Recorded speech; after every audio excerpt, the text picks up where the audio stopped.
Boa tarde a todos os meus amigos. Boa tarde. Boa tarde. Boa tarde, boa tarde. Nós estamos aqui na Sociedade de Estudos Espíritas Francisco de Assis, hoje, dia 3 de outubro de 2022. Vamos dar início nesse horário ao estudo de O Livro dos Espíritos, hoje, dia 3 de outubro, né?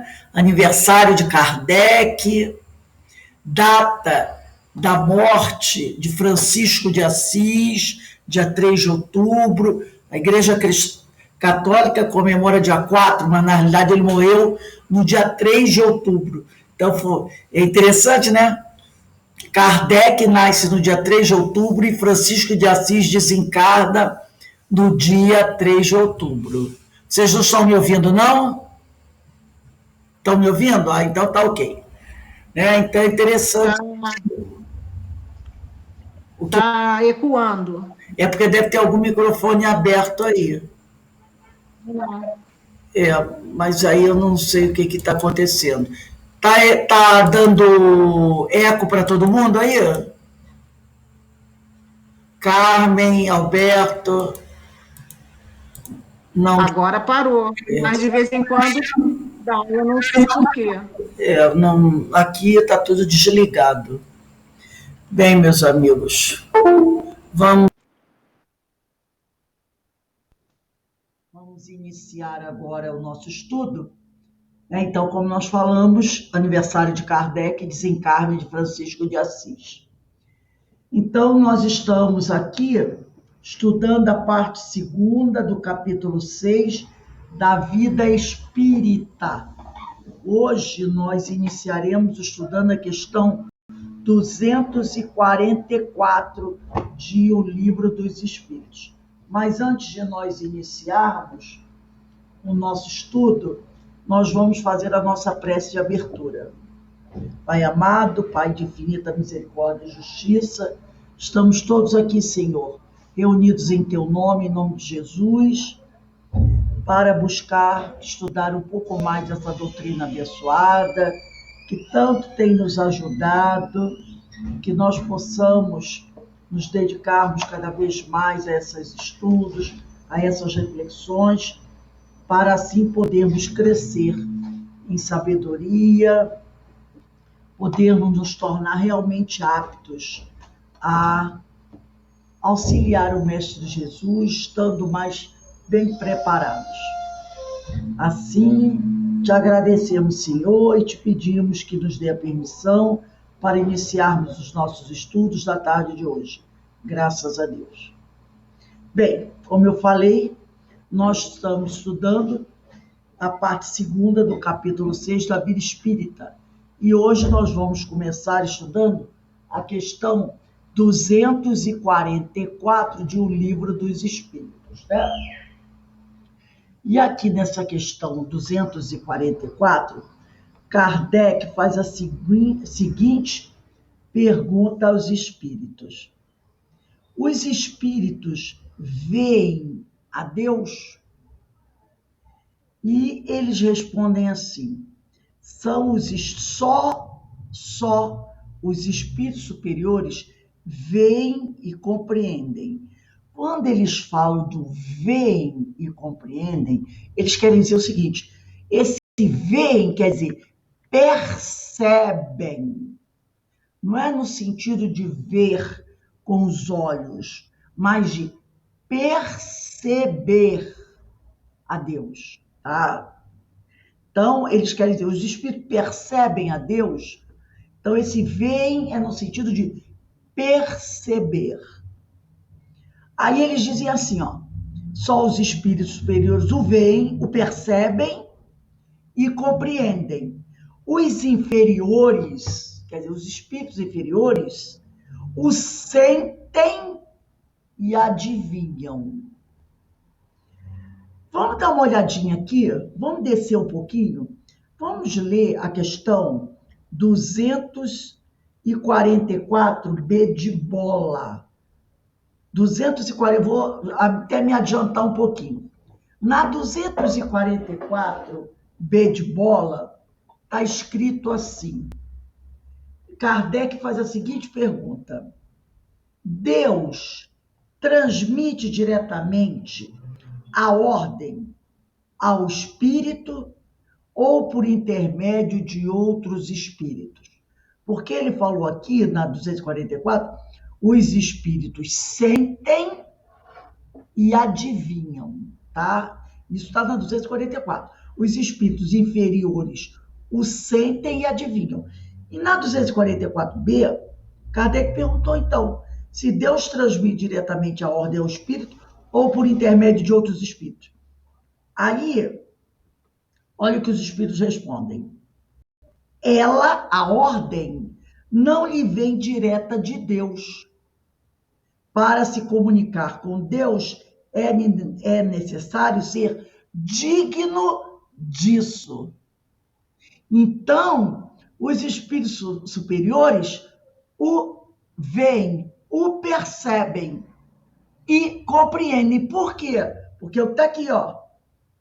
Para se comunicar com Deus, para ver a Deus, para perceber a Deus, para compreender a Deus, é necessário ser digno disso. É necessário ter um grau evolutivo muito maior. Deus lhe transmite para os espíritos inferiores suas ordens por intermédio dos espíritos imediatamente superiores em perfeição e instrução. Então, os espíritos superiores, eles fizeram por onde conquistar a condição de ver e perceber a Deus. Os espíritos inferiores, não. Ainda não. Por isso, eles necessitam dos intermediários, dos espíritos que estão acima de nós, para nos transmitir a vontade do Senhor. Nós estudamos isso, se eu não me engano, na aula de parábolas, na última aula das parábolas, que são esses espíritos que estão acima de nós, são os intermediários. Lembra quando nós falamos das ondas curtas, das ondas longas? Que os espíritos elevados têm ondas curtas, de alta frequência, alta amplitude, que para nos transmitir a mensagem do divino, eles precisam o quê? Transformar as ondas curtas em ondas longas, baixar a frequência, baixar a amplitude para chegar até nós, espíritos ainda inferiores. Porque nós, que somos espíritos de terceira ordem, ainda, não somos dignos de ouvir, de ver, de perceber e também não temos condições evolutivas para compreender o Senhor. Então, então, quando nós falamos até, foi no livro Agonia das Religiões, eu só não me lembro bem a aula, a Agonia das Religiões. Eu acho que foi nas Leis Morais, foi daquele do Paulo, sei que o livro é Agonia das Religiões. Quando José Herculano Pires diz, ele faz essa crítica, Porque naquela época, Moisés dizia que ele armava uma tenda e ele conversava com Deus, frente a frente. Então, aí Herculano fala, Moisés não tinha condições para isso. Não era um espírito superior, era um espírito daquele período. Então, não era com Deus que ele conversava. Até porque o espírito com quem ele conversava, que passava para ele certas ideias, mandava atacar outros povos, matar, fazer escravos. Lembra das guerras lá do Antigo Testamento, daquele que o povo hebreu travava para conquistar a Terra Prometida? Será que Deus mandaria Moisés fazer aquilo tudo? Claro que não. Então não era Deus. E aí ele fala, o Zé Herculano Pires fala, a mesma coisa hoje. Quando você vê aí esses falsos profetas dizendo que Deus mandou fazer isso, que Deus mandou fazer aquilo, não é? Que Deus se mete em política. Ora, meu Deus do céu, é um absurdo isso, né? Aí as pessoas, eu não sei se mais hoje ou mais no passado, as pessoas usam mais o nome de Deus em vão. Qualquer coisa, né? Qualquer coisa é Deus, qualquer coisa é Deus, que aí Deus se mete nisso, Deus vai eleger aquilo, Deus escolheu isso, Deus escolheu aquilo. Então, o José Herculano Pires fala sobre isso. E esses homens, se recebem algum tipo de revelação, não é de Deus, é de espíritos que estão, ou são do nível deles, ou um pouquinho acima, mas ainda dentro desse tipo de vida, de pensamento daquela criatura. Porque semelhante atrai semelhante. E aí você interpreta como se fosse Deus, como Moisés, Abraão, Isaac e Jacó fizeram naquela época. Não era Deus que vinha até eles, eram espíritos intermediários no nível evolutivo dele. Então é isso que ele diz na 244 aqui. Deus, essa ordem, né? Essa revelação não vem direta de Deus. Para se comunicar com Deus é necessário ser digno disso. Já ter um grau evolutivo para poder perceber e compreender Deus. Alguém, eu acho que ligou o microfone aí. Ô, Rose, Fala, Alberto. esse Deus, né, que Moisés se reportava, mesmo sugerindo guerra, mas era um espírito bom, né? Não era bom. Era um Não, espírito. não era assim.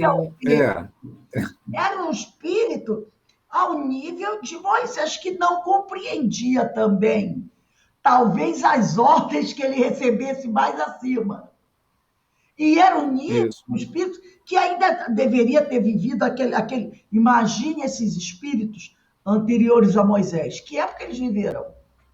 Num mundo de muito mais violência. Então, mas o que é que Moisés iria entender?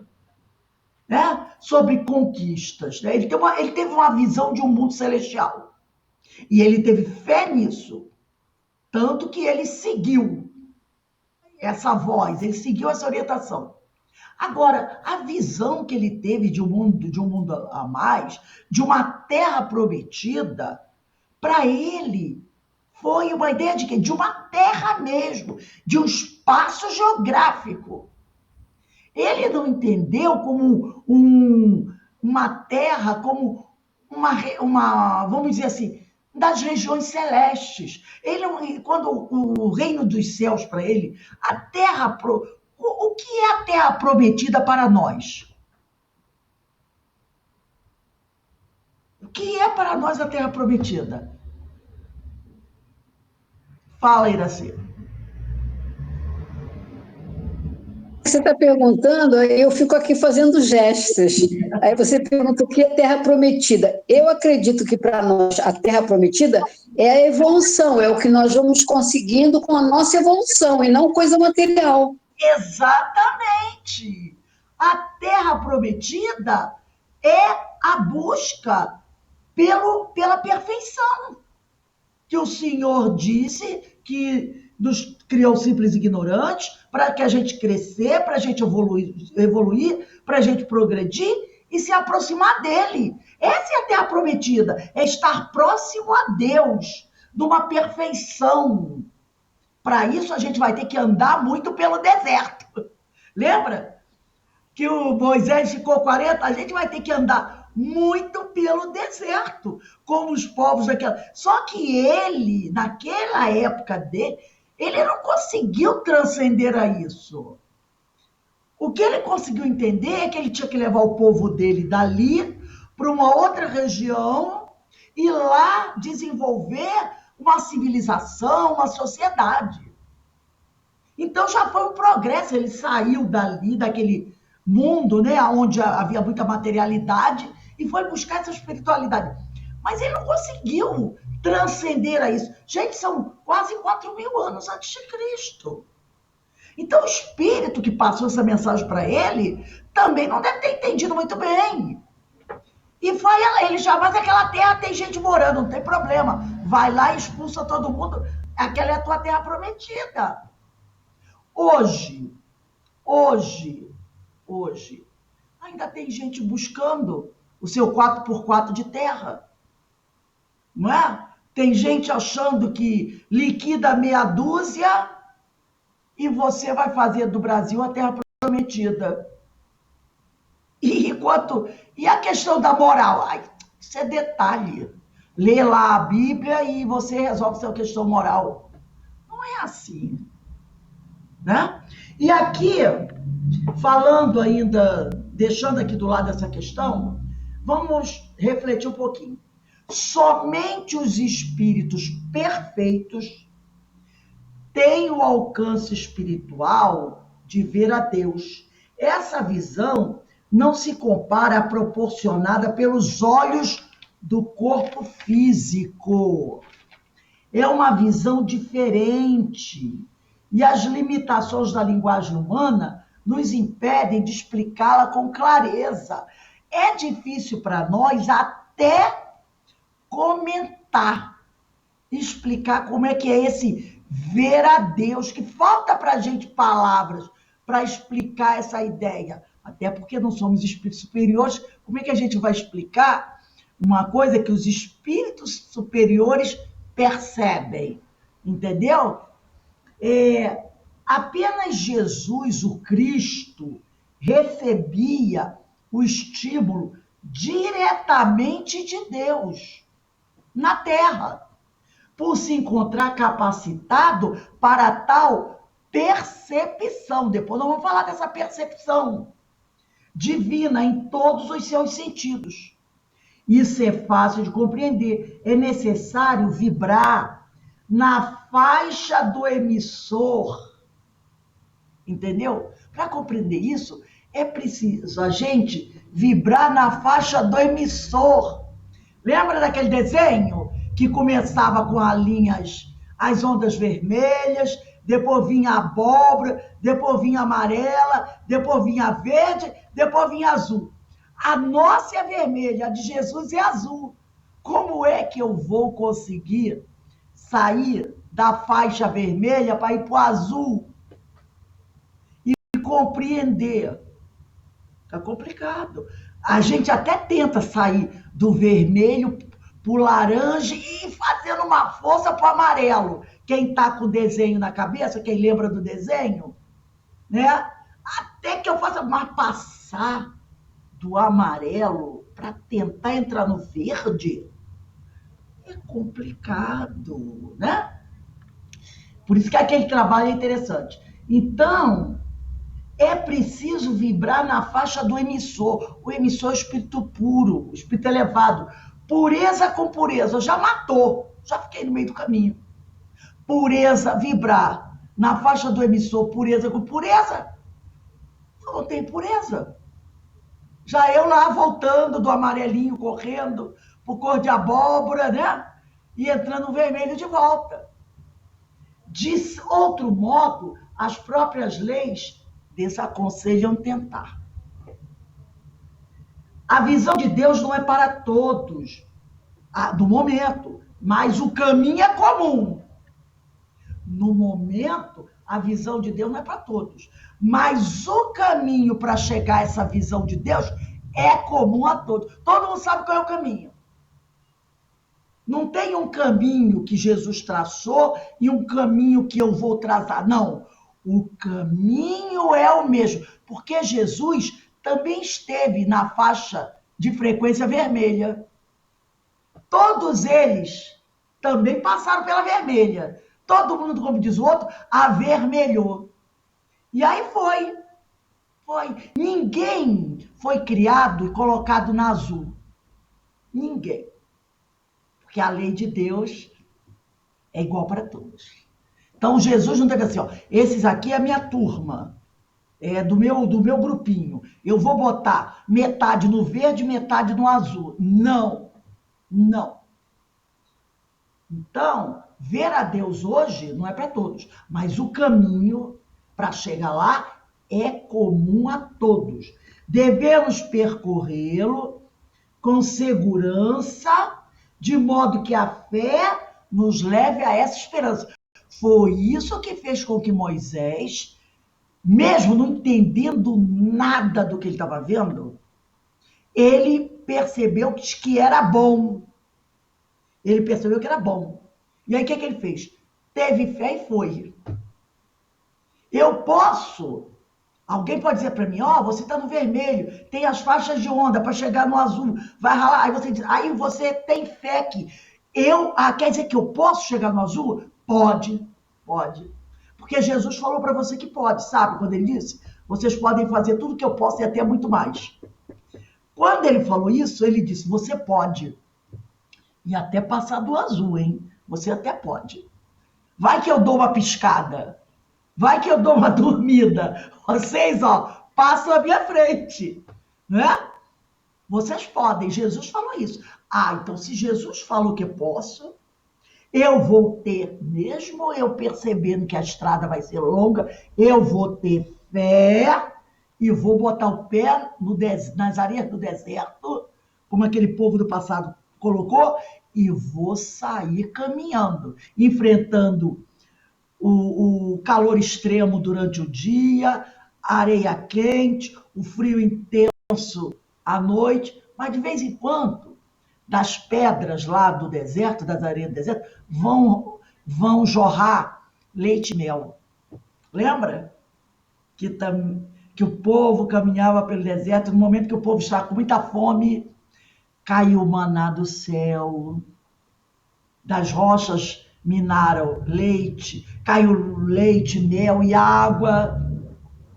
É a misericórdia divina, que vai nos dando aquilo que... Está vendo que o filho está precisando? Ele está se esforçando? Vamos lá, vamos dar algo para facilitar a caminhada dele. Deus, então vai cair leite, mel, vai cair maná. Esses símbolos estão todos na Bíblia. Só que a gente achava que Moisés meteu o cajado na pedra e saiu água. Não sei de onde apareceu, o maná ficou caindo do céu, lembra? Era tipo um pãozinho, caía do céu para alimentar aquele povo todo. Povo todo que estava onde? Caminhando no deserto, quando eles saíram da terra da servidão. Gente, tudo é simbólico, gente. Que terra de servidão é essa que esse povo saiu? É a terra da escravidão. Escravidão, que escravidão? Nós somos escravos de onde? Éramos escravos de onde? Da ignorância, da sombra, da materialidade. Quando a gente decidiu abandonar a terra da servidão para buscar a terra prometida, nós temos que lembrar que ficamos muito tempo na terra de servidão. E aí nos complicamos na terra de servidão. Né? Eu fiquei muito tempo na terra de servidão. O povo hebreu ficou 400 anos na terra de servidão. Tem gente que ficou muito mais. E o tempo que eu passei na terra de servidão, o quê? Eu me comprometi. Eu compactuei com um monte de coisa lá da terra de servidão. Agora, para eu sair da terra de servidão e ir para a terra prometida, eu não posso dizer assim, manda um jato que eu vou entrar, o jato vai fazer assim, Não, querida. Para ir da terra da servidão até a terra prometida, vai caminhar no deserto. Para você poder o quê?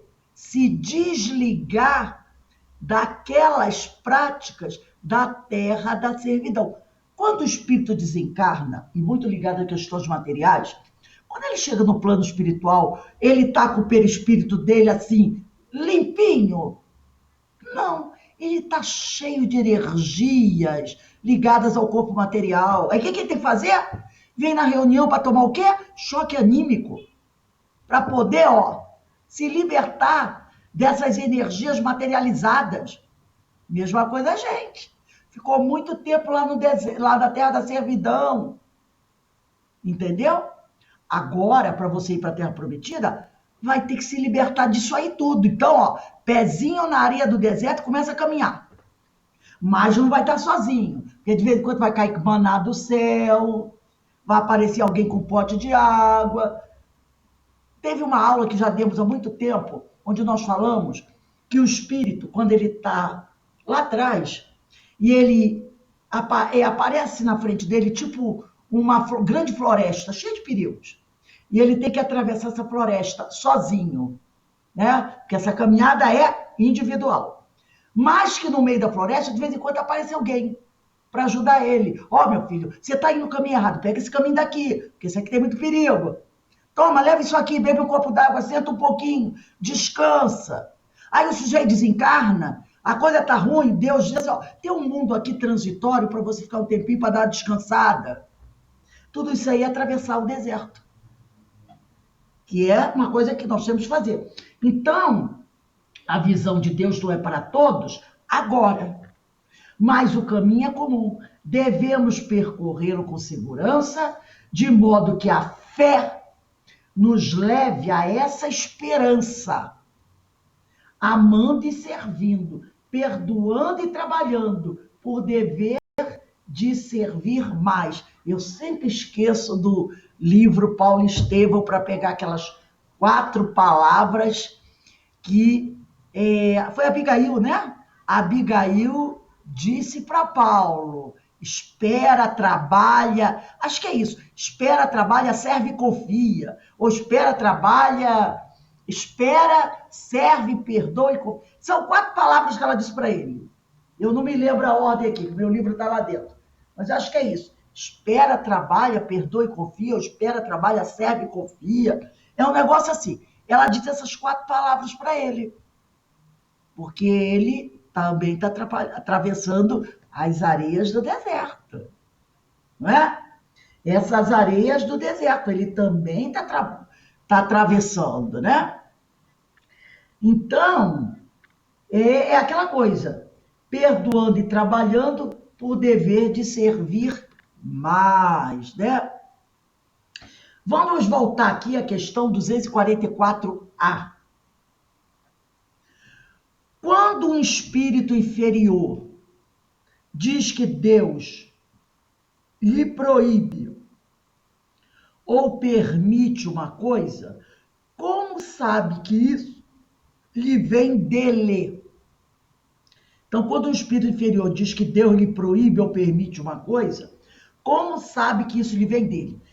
Nós já sabemos que o espírito inferior não tem condições de ver a Deus, mas ele recebe o quê? A mensagem através dos intermediários, né? Os intermediários vão mandando a mensagem. Então, os espíritos dizem assim, ele não vê a Deus, mas sente a sua soberania.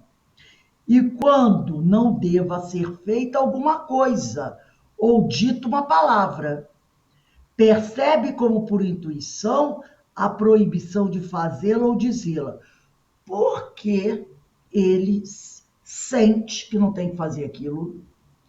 Por que ele percebe como por intuição a proibição de fazer alguma coisa ou dizer alguma coisa? O porquê está na pergunta 621 de O Livro dos Espíritos.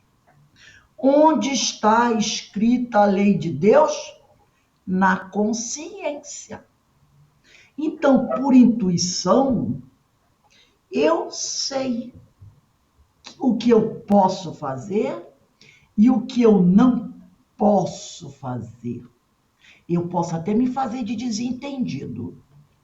Isso eu posso. Mas eu sei, porque a lei divina está escrita na minha consciência. Não tendes vós mesmos pressentimentos que se vos afiguram avisos secretos, para fazerdes ou não isto ou aquilo, o mesmo nos acontece, se bem que em grau mais alto, pois compreendes que, sendo mais sutil do que as vossas, a essência dos espíritos, podem estes receber melhor as advertências divinas. Olha o que ela está dizendo aqui. Não tendes vós mesmos pressentimentos que se vos afiguram avisos secretos para fazeres ou não isto ou aquilo? A gente não tem esses pressentimentos? Não sei não. Tem alguma coisa me dizendo para não fazer isso, não é? A gente tem esse pressentimento. Agora, quando nós estamos desencarnados, livres da pressão do corpo físico, essa percepção, essa compreensão, ela é mais forte, tá? Porque ele diz aqui, ó, pois compreendes que, sendo mais sutil do que as vossas, a essência dos espíritos, podem estes receber melhores advertências de vida. Quando o espírito está livre do corpo físico, e nós sabemos que o corpo físico impacta, né? Impacta essa comunicação com o plano espiritual, porque o corpo serve como vamos dizer assim, um abafador, né? Então você tem mais dificuldade. Mas quando o espírito está no processo de desdobramento, livre da pressão do corpo físico, ele consegue captar melhor essas informações. 244 B de bola. Se alguém quiser falar alguma coisa, tá? Deus transmite direto. Ah, não, B eu já li, né? Eu já li. Deus transmite diretamente a ordem ao espírito por intermédio de outros espíritos. Ela não lhe vem direto de Deus para se comunicar com Deus, é necessário ser digno disso. Deus lhes transmite suas ordens por intermédio dos espíritos, imediatamente superior em perfeição e instrução. 245. O espírito tem circunscrita a visão como os seres corpóreos? Não, ela reside em todo ele. Ama, trabalha, espera e perdoa. Denise foi lá buscar a frase. Eu vou até botar aqui, ó. Ama, trabalha, espera, perdoa. E segue em frente. Ama, trabalha, espera e perdoa, né? Tá lá. Vou até escrever isso aqui no papelzinho, vou colar aqui na minha parede. Porque de vez em quando a gente... Ai, meu Deus! Ama, trabalha, espera e perdoa. Ama, trabalha, espera e perdoa. Toda vez que, de vez em quando, veio o negócio, aí tá lá. Ama, trabalha, espera, perdoa. E cala a boca e segue em frente. Então, na 245, o espírito tem circunscrita a visão como os seres corpóreos? Não, claro que não. Porque ele não tem o corpo físico. Nós só podemos ver com nossos olhos corpóreos, né? Não, essa visão reside em todo ele. 245. Precisam da luz para ver? Porque se eu estiver numa sala e o pessoal apagar tudo, a luz toda, eu não vou ver nada. Não é assim? Vai ficar tudo escuro. Eu digo, alguém acende a luz aí que eu não estou enxergando nada. Olha o que eles dizem. Veem por si mesmos. Né? Quanto mais evoluído o espírito, mais clareza ele tem e melhor percepção também. Então, eles veem por si mesmos, sem precisarem acender a luz, vamos dizer assim, sem precisar da luz exterior. Para os espíritos, não há trevas, salvos, quer dizer, com exceção, as em que pode achar-se por expiação, pela ignorância.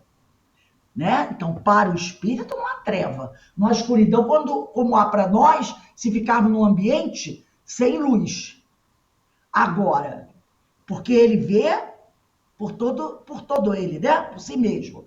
Agora, se ele tiver um espírito que praticou muitos equívocos, né? E estiver em expiação, aí haverá treva para ele. haverá sombra para ele, tá? Salvo as em que pode achar-se expressão. E mesmo assim, essa sombra não é a sombra do ficar escuro. É outro tipo de sombra, é outro tipo de expiação, é outro tipo de escuridão, né? Deixa eu ver aqui. Ah, tá. Questão 247. Para verem o que se passa em dois pontos diferentes, precisam transportar-se a esses pontos. Podem, por exemplo, ver simultaneamente nos dois hemisférios do globo. Como o espírito se transporta onde queira, com a rapidez do pensamento, pode-se dizer que vê em toda parte ao mesmo tempo. Seu pensamento é suscetível de irradiar, dirigindo-se a um tempo para muitos pontos diferentes, mas esta faculdade depende da sua pureza. Quanto mais puro, mais ele tem esse poder de irradiação. Quanto menos puro é o espírito, tanto mais limitada tem a visão. Só os espíritos superiores podem, com vista, abranger o conjunto. Vamos dar logo uma olhadinha na questão 92 do Livro dos Espíritos? 92. Eu ia mostrar depois, mas vamos logo agora. 92, capítulo 1 dos Espíritos. Forma e ubiquidade dos espíritos. Questão 92. Kardec pergunta: tem os espíritos o dom da ubiquidade? Por outras palavras, um espírito pode dividir-se ou existir em muitos pontos ao mesmo tempo? Foi o que o Kardec perguntou aqui, tá? Para ver o que se passa em dois pontos diferentes, precisam transportar-se a esses pontos? Podem, por exemplo, ver nos dois hemisférios do globo? E eles disseram: como o espírito se transporta onde queira, com a rapidez do pensamento, pode-se dizer que vem em toda parte ao mesmo tempo. Seu pensamento é suscetível de irradiar, dirigindo-se a um tempo a muitos pontos diferentes, mas esta faculdade depende da sua pureza. Aí ele diz aqui, resposta dos espíritos à questão 92. Não pode haver divisão de um mesmo espírito, mas cada um é o centro que irradia para diversos lados. Isso é que faz parecer estar em muitos lugares ao mesmo tempo, né? A irradiação é uma das propriedades do perispírito. Vês o sol? É um somente. No entanto, irradia em todos os sentidos e leva muito longe os seus raios, contudo não se divide. Quer dizer, ele pode ser percebido ao mesmo tempo em vários lugares. Porque ele irradia, tá? Ele irradia para diversos lados. Irradia o seu pensamento, como o sol irradia, né, a sua energia para vários lugares. Voltando aqui à questão 247. Quanto menos puro é o espírito, tanto mais limitada tem a visão. Então, quanto menos puro, menos capacidade de se irradiar. Só os espíritos superiores podem, com a vista, abranger um conjunto, uma extensão muito maior. Aí tem a notinha de Kardec aqui, né? No espírito, a faculdade de ver é uma propriedade inerente à sua natureza e que reside em todo o seu ser, como a luz reside em todas as partes de um corpo luminoso. É uma espécie de lucidez universal que se estende a tudo, que abrange simultaneamente o espaço, os tempos. Reparem, essa irradiação faz com que ele possa perceber e abranger simultaneamente o espaço, os tempos presente, passado e futuro. E as coisas, lucidez para a qual não há trevas nem obstáculos materiais. Por isso que quando Jesus olhava para uma pessoa daquela época, um companheiro daquela época, ele via tudo daquela criatura. Ele viu o passado daquela criatura. Ele viu o presente daquela criatura. E via as possibilidades futuras daquela criatura. Não é que ele visse com absoluta certeza o que o sujeito vai fazer. Que isso não existe. Não é? Porque nós temos livre-arbítrio. Mas, baseado no passado e no presente, há mais de 90% de possibilidade de algo vir a acontecer. Mas, pode ser que não aconteça.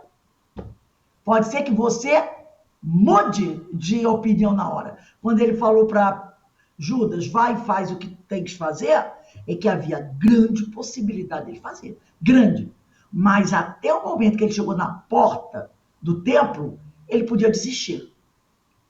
Ele podia desistir. Entendeu? Compreende-se que deva ser assim. No homem, a visão se dá pelo funcionamento de um órgão que a luz impressiona, que são os nossos olhos, né? Daí se segue que, não havendo luz, o homem fica na obscuridade. No espírito, como a faculdade de ver constitui um atributo seu, a abstração feita de qualquer agente exterior, a visão independe da luz. Aí era a questão da ubiquidade, que trata da questão da irradiação do pensamento. Agora, cuidado para a gente não confundir ubiquidade com bicorporeidade, para não confundir com desdobramento, com bilocação, que é mesmo que desdobramento, bilocação e bicorporeidade são a mesma coisa. Então, cuidado para não confundir isso. Bilocação, bicorporeidade e desdobramento com ubiquidade. Ubiquidade é a capacidade de irradiar o pensamento. Bicorporeidade, bilocação e desdobramento é o espírito, é o corpo ficar no lugar e o espírito viajar para outro lugar e lá tratar de outro assunto. Então a gente tem que tomar cuidado com isso aí, para não sair confundindo as coisas. 248. Todo mundo está entendendo direitinho? Tem alguma dúvida? Vamos lá. O espírito vê as coisas tão distintamente como nós? Mais distintamente. Pois que sua vista penetra onde a vossa não pode penetrar. Olha aí a irradiação. Nada obscurece. É a questão, ele está sem corpo físico, para limitar, porque o corpo físico, já falamos, limita as faculdades da alma, não é? E ele, livre do corpo, tem muito mais liberdade, né? Então, sua vista penetra onde a nossa não pode penetrar. Nada obscurece a vista do desencarnado. 249. Percebe os sonhos? Sim, percebe. Mesmo sonhos imperceptíveis para os vossos sentidos obtusos. Por quê? O corpo limita as faculdades da alma. Então, tem coisas que nós não conseguimos ouvir. Tem coisa que os cães ouvem e nós não ouvimos. Não é? Nós não ouvimos. Por causa da frequência. Então, é aquele detalhe. Então, é bem limitada a nossa. 249. No espírito, a faculdade de ouvir está em todo ele, como a de ver. Olha como Kardec repetia. Ele já disse isso, né? Mas ele repete a pergunta. A faculdade de ouvir está em todo ele, como de ver. Porque como ele falou que a de ver está em todo ele, em todo o espírito, ele quer saber. E a de ouvir também está em todo ele? Todas as percepções constituem atributos do espírito e lhes são inerentes ao ser.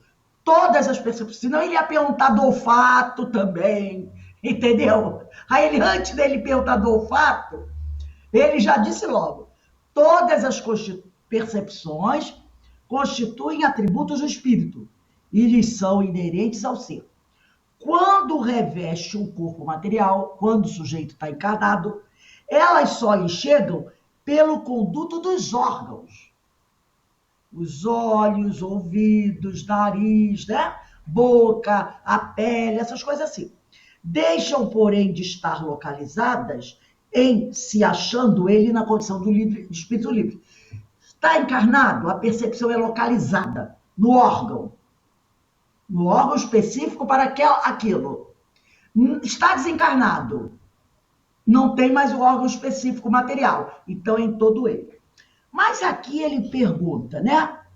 Eles respondem: todas as percepções constituem atributos do ser.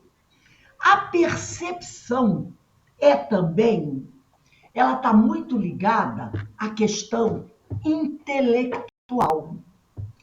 A percepção está muito ligada à questão intelectual. O uso da inteligência, no uso da inteligência para registrar as sensações de acordo com a capacidade de conhecimento adquirido. Então, essa percepção das coisas, ela está muito ligada à intelectualidade. A capacidade de inteligência do indivíduo para registrar as sensações de acordo com a sua capacidade evolutiva.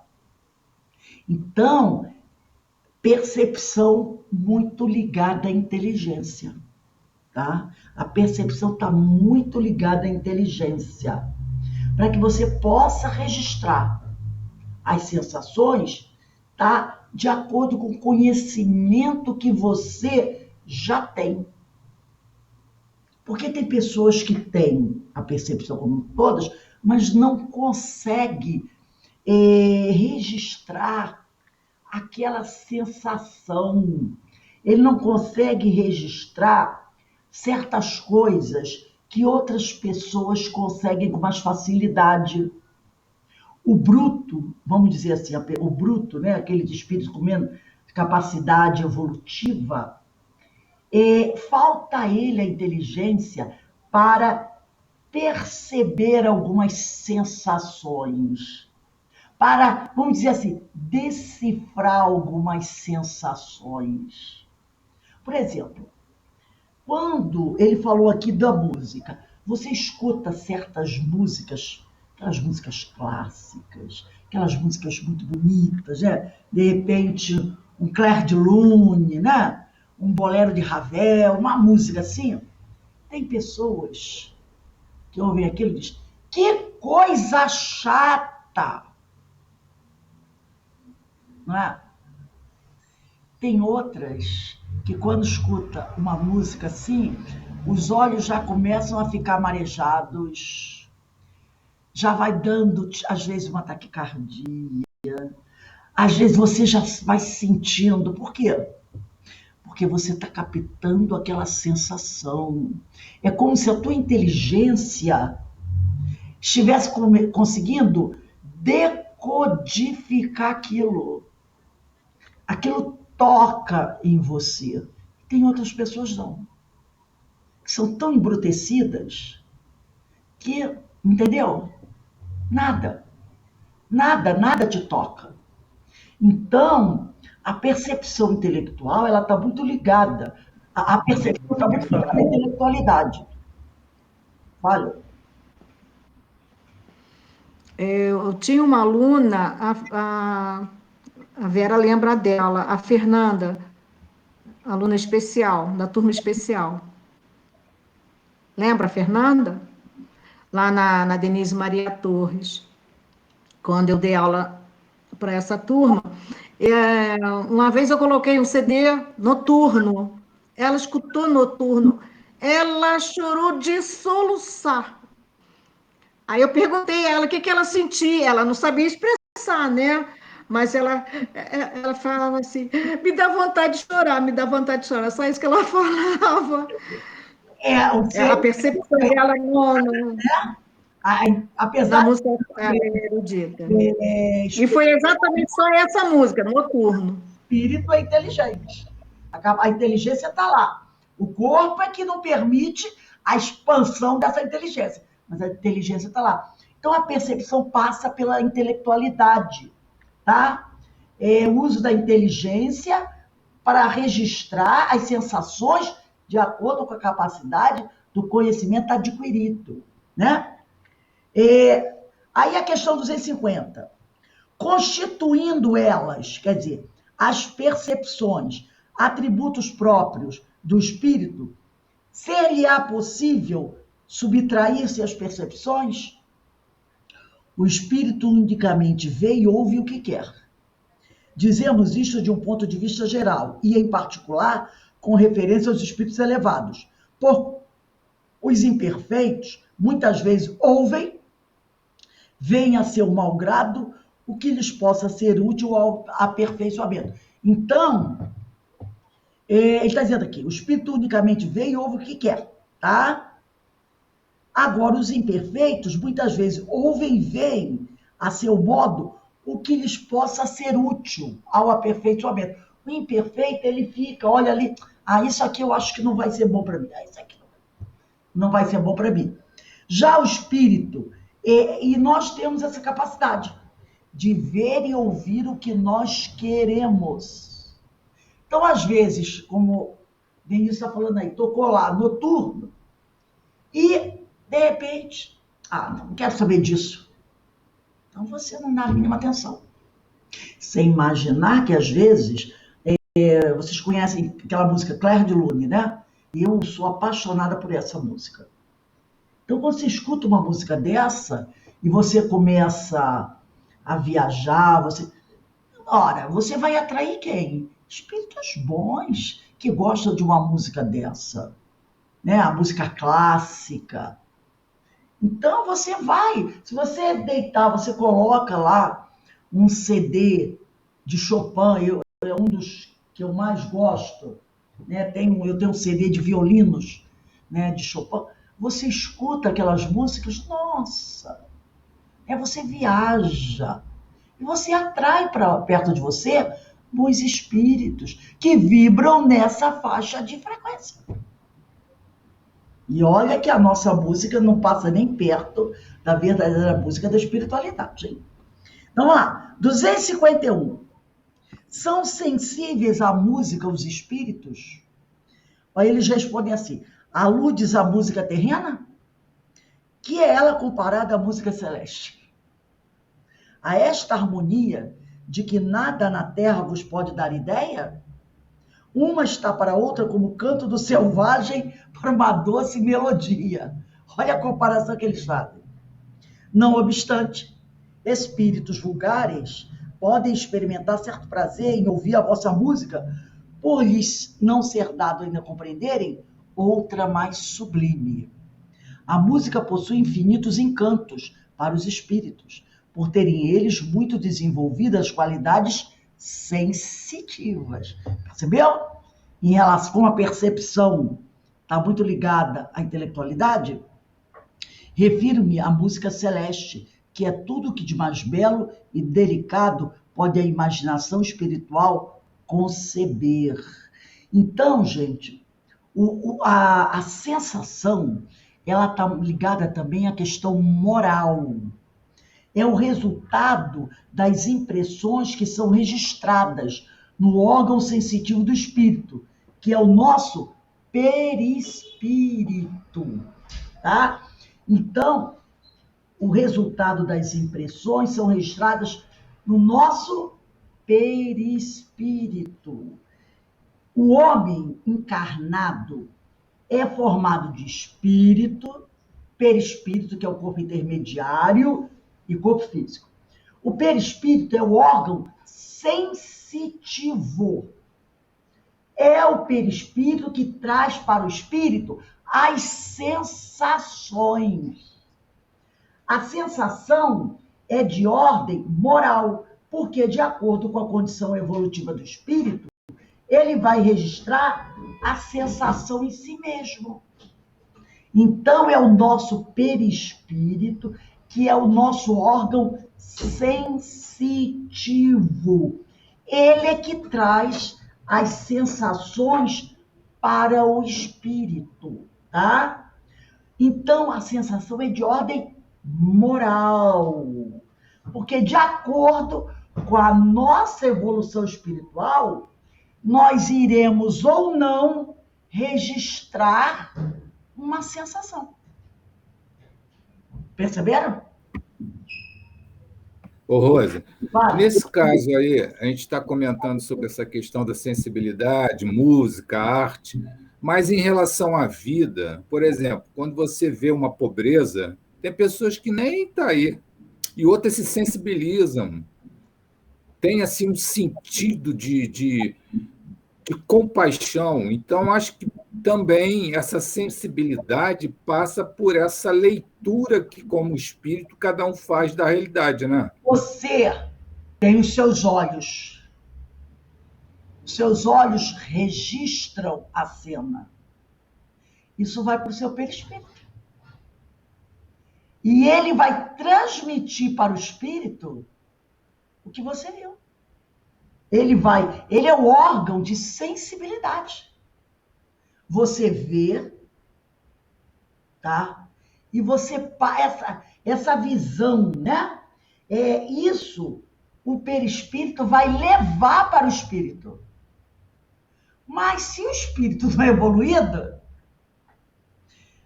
qual vai ser a resposta dele? Nenhuma.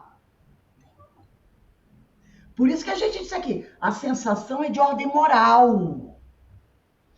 Porque, de acordo com a condição evolutiva do espírito, ele vai registrar a sensação em si mesmo. Você filma a cena.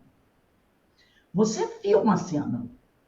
O perispírito registra, porque ele é o órgão de sensibilidade, tá? E ele manda para o espírito. O perispírito não sente nada. Perispírito não sente nada. Quem sente é o espírito. Perispírito, ele transmite. Ele recebe a impressão. Vamos dizer assim. Ele recebe a impressão que vem dos teus olhos. E transmite isso para o espírito. Então, essa sensação é de ordem moral. Vai depender do que ele já viu, das coisas que ele já vivenciou, entendeu? E ao captar aquela impressão, né? Aquela sensação, se ele tem evolução, aquilo vai ficar tocado por aquilo. Se não, vai passar batido. Lembra da parábola do bom samaritano? Verdade. Agora, eu acho que essa insensibilidade que a gente vê no mundo hoje passa muito por aí, né? A sensação também está ligada, à questão moral. Passa por isso, que ela está ligada à questão moral. Entendeu? Então, nós temos o ser encarnado é formado de espírito, perispírito e corpo. Tá? O perispírito, isso que a gente tem que lembrar, é o órgão sensitivo. É o perispírito que traz para o espírito as sensações. A sensação é de ordem moral. Porque, de acordo com a condição evolutiva do espírito, ele vai registrar a sensação ou não. Por isso que ele é de ordem moral. Se ele vai se sentir tocado, chocado pela miséria do outro, vai depender da condição evolutiva dele.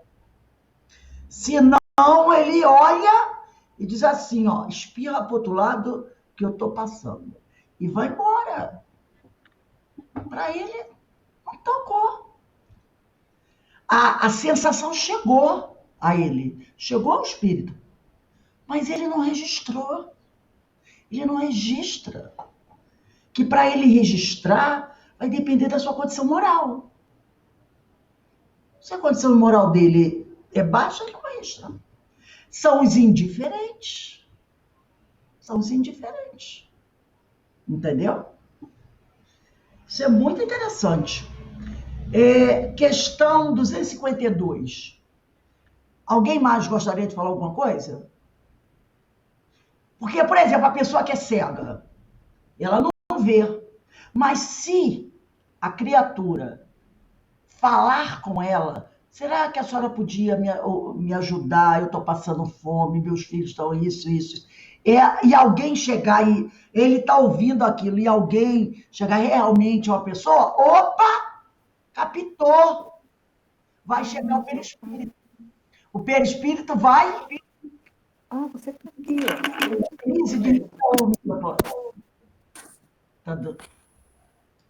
Aí, opa. Ô, Rose, Fala, Fernando. quando eu estava dando aula de arte no Morro da Providência, eu comecei a observar alguns jovens, muito assim, tipo de música que eles gostavam, de funk, aquela coisa toda. Então eu separei eles numa sala e peguei outros que eram mais tranquilos em outra sala. E mandei cada grupo fazer um trabalho de arte referente como sentia a música. O pessoal que ficaram na sala mais tranquila, eu botei a música suave para eles ouvirem. E os outros, eu botei a música que eles queriam. Eles levaram o CD da música que eles gostavam lá, aquelas músicas pesadas. E o trabalho da pintura foi totalmente diferente. Eu quis trabalho com tinta preta, bem violento, sabe? E os outros foi um trabalho assim, suave, colorido, assim, um entardecer. Então, por aí a gente vê, né? Exatamente. Então, como eu estava falando da pessoa que é cega, ela ouve o lamento da pessoa, essa mensagem passa pelo espiritismo, pelo perispírito, essa sensação, ao espírito. E o espírito vai registrar ou não, de acordo com o seu grau evolutivo. 252. São sensíveis os espíritos às magnificências da natureza? Tão diferentes são as belezas naturais dos mundos, que longe estamos de as conhecer.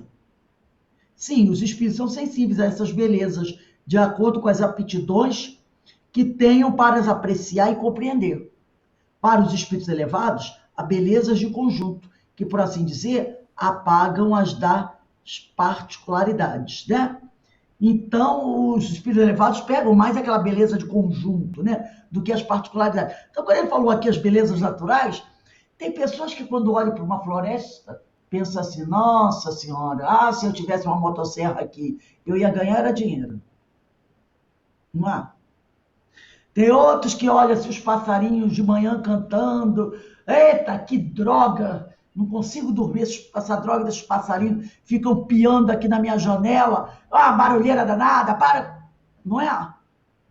É isso aí. Tem gente que é assim. Né? Escutou o barulho, os passarinhos cantando, ih, droga, feia, pra cá. Ou se não, Rose, estou doido para trazer um alçapão para pegar meia dúzia. Não é? É isso aí, gente, é isso aí. 253. Os espíritos experimentam as nossas necessidades e sofrimentos físicos.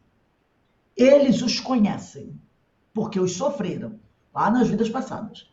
Não os experimentam, porém, materialmente, como vós outros são espíritos. Quer dizer, eles conhecem, porque já vivenciaram esse sofrimento, tá? Mas não estão experimentando naquele momento. Mas eles conhecem, né? Não os estão experimentando materialmente, como nós. Porque eles são espíritos. Por exemplo, uma família aqui está sofrendo muito com a fome. Os espíritos conhecem isso, porque alguns já passaram fome em encarnações passadas. Mas, nesse momento, eles apenas, aqueles que ainda estão presos às questões materiais, eles as experimentam, porque acessa a lembrança, mas não materialmente. como aqueles que estão encarnados, né? O sofrimento também está ligado à questão moral. A percepção está ligada à questão intelectual. A sensação e o sofrimento também está ligado à questão moral. O sofrimento causado por nossas imperfeições, né? Ele é causado por nossas imperfeições e decorre de nossa própria vontade. E que poderia ser evitado. Todo mundo sabe disso, né? Que ele é causado pelas nossas imperfeições, acontece de acordo com a nossa vontade, porque nós escolhemos aquilo, tá? E ele poderia ser evitado. É o resultado dos laços que ainda existem entre o espírito e a matéria. Como eu falei antes, mesmo estando desencarnado, muitas vezes, o espírito ainda sente a sensação de estar no corpo físico. Então, tanto a percepção quanto a sensação, ela vai se ampliando com o progresso do espírito. Então, muitas vezes, o espírito, ele está desencarnado, mas ele tem toda essa sensação, né? De ainda estar no corpo físico. A gente vê muito isso na mesa mediúnica, né? Aqueles espíritos que chegam e dizem, eu estou com muita fome, eu estou com muita sede, eu estou sentindo os vermes me roerem. Ele não está sentindo, os vermes não roem o perispírito de ninguém. Mas é o quê?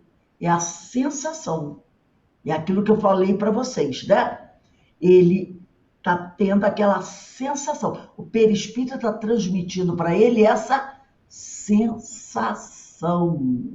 tá? Que ele muitas vezes vivenciou na Terra, né? Então o sofrimento, ele é assim como a sensação, é uma questão moral ainda, né? 254.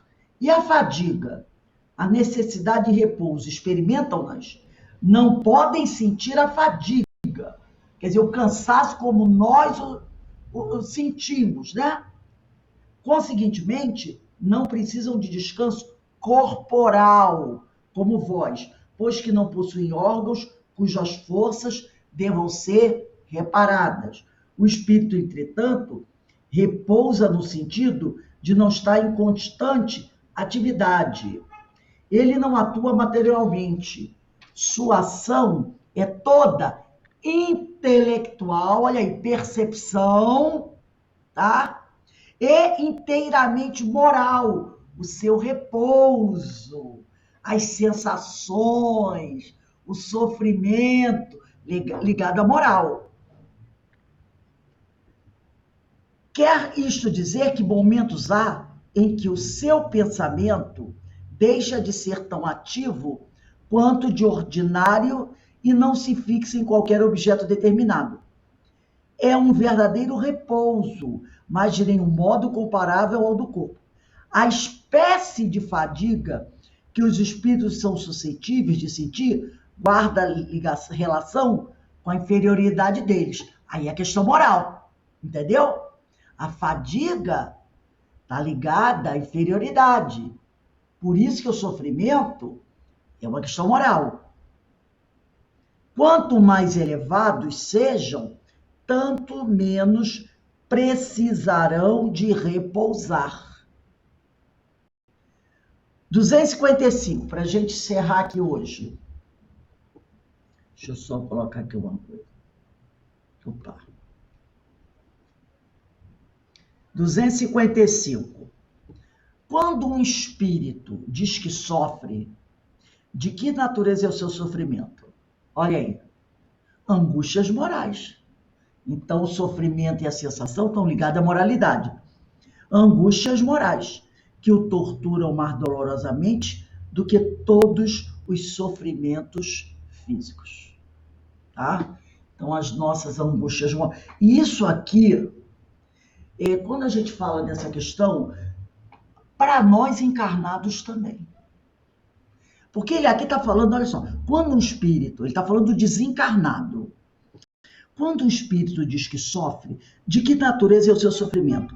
Angústias morais, que o torturam mais dolorosamente do que todos os sofrimentos físicos.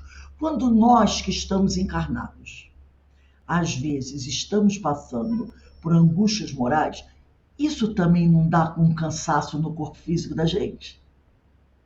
Às vezes a pessoa diz até assim: eu era capaz de fazer 10 faxinas e não ia ficar tão cansada, tão esgotada, como eu estou agora com a preocupação nesse negócio. Às vezes a gente fala isso. Que essa minha preocupação está me desgastando, está me cansando tanto, que eu acho que se eu tivesse que fazer 10 faxinas, eu não ia ficar tão cansada. Às vezes é. Às vezes você faz uma limpeza, uma coisa, aí você está ali, vou tomar um banho, vou deitar, deita meia horinha, daqui a pouco você está boa. Mas quando você está com um problema, meu Deus do céu, aquilo te cansa, te deixa com dor de cabeça, enxaqueca, dor do corpo, mau humor. Você diz assim: meu Deus, parece até que eu tomei uma surra. E o que está acontecendo com você? Você está com um problema. Você está com uma preocupação. Então, quando ele diz que as angústias morais o torturam mais dolorosamente do que todos os sofrimentos físicos, para nós encarnados também. Tanto é que eu me lembro aqui uma coisa, quando eu trabalhava, às vezes eu estava com algum problema, problema, tá? Quando eu entrava na sala de aula, eu tinha capacidade de tirar da tomada. Eu trabalhava ali com aquelas crianças e às vezes o trabalho era estafante. Quando eu saía da sala de aula, eu não estava cansada. Como eu estava com o problema. Por quê? Porque o trabalho físico não me cansava tanto quanto o problema. Pensa bem nisso em vocês. Se vocês, quando estão com um problema cabeludo, daquele brabo mesmo, se isso não desgasta a gente fisicamente. Isso é verdade, Rose. Porque é o trabalho físico. É verdade. Entendeu? As angústias morais, elas têm essa capacidade de torturar mais dolorosamente, seja o espírito desencarnado ou encarnado, do que qualquer esforço físico. Porque aquilo fica na nossa cabeça, então, minando as nossas energias. E também o contrário, né? Quando você recebe um amparo, quando recebe um fortalecimento, que você está mal, você dá uma revigorada, ou recebe um passe, alguma coisa assim nesse sentido. Exatamente, alivia. Da mesma forma. Alivia. Alivia, né? Então, isso aqui, quando eles dizem que sofrem, é mais por angústias morais mesmo, tá? Mas a gente também conhece esse tipo de cansaço, de sofrimento. Então, nós vamos parando por aqui. Vamos agradecer a Deus a oportunidade que o Pai nos concede de estarmos reunidos, tendo a oportunidade de estudar esses aspectos tão importantes, né, para a nossa vida. Semana que vem nós vamos começar na questão 256. E hoje, às 5h25, 5h30, nós vamos começar estudando esse livro. O meu é mais novinho, é o Devassando o Invisível, de Ivone do Amaral Pereira. Para fazer esse estudo, eu vou pedir a vocês o Livro dos Espíritos, o Livro dos Médiuns e a Gênese, para vocês deixarem aí o livro aberto. E eu já até vou falar assim, Livro dos Espíritos, quem vai estudar, deixa aberto em 2 questões. Na 36 e 278. 278. 36 e 278, tá? Já deixa aberto aí nessas 2 questões, 36 e 278. Então, agradecidos estamos. Também vamos precisar da Gênese e Livro dos Médiuns. Agradecidos estamos, Senhor, por essa oportunidade abençoada, que todos nós possamos continuar perseverando-se nessa caminhada. Então, quando for 5h30, nós retornamos, tá bom? Um beijo para vocês.